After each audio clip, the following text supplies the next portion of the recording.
In the dusty lands of ancient Macedonia, a boy was born who would one day shake the very foundations of the world.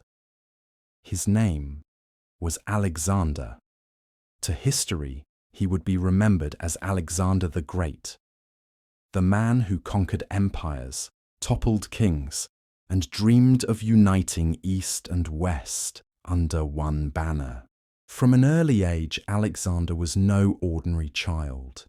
His tutor was none other than the great philosopher Aristotle, who instilled in him not just knowledge of philosophy, science, and politics, but also the belief that he was destined for greatness.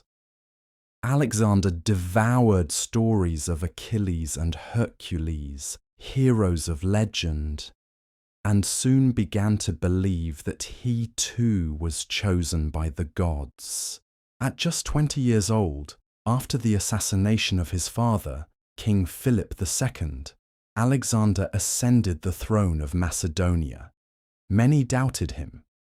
Rivals whispered that he was too young, too inexperienced, but Alexander silenced them with fire and steel.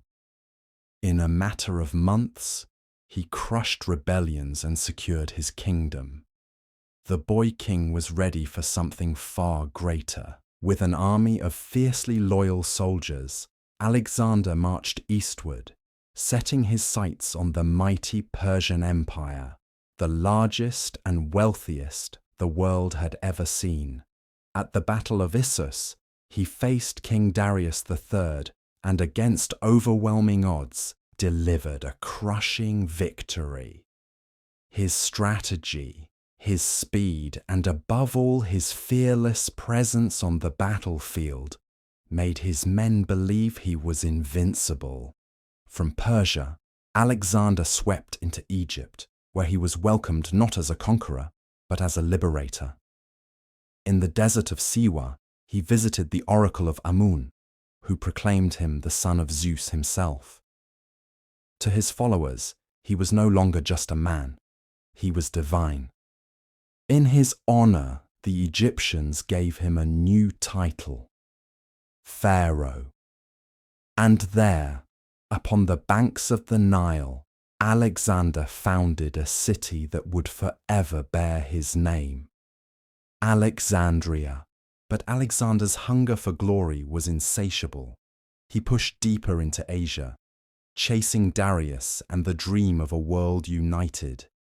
At Gaugamela, one of the greatest battles of the ancient world, Alexander once again faced the Persian king. Outnumbered, surrounded, yet unstoppable, Alexander shattered the Persian army and claimed the title of King of Kings. The Persian Empire was his, but even the greatest conqueror is bound by human limits. After years of endless war, Alexander's men, exhausted, homesick, and weary of fighting, refused to march any further. Standing before his army, Alexander wept, not for defeat, but because there were no more worlds left to conquer.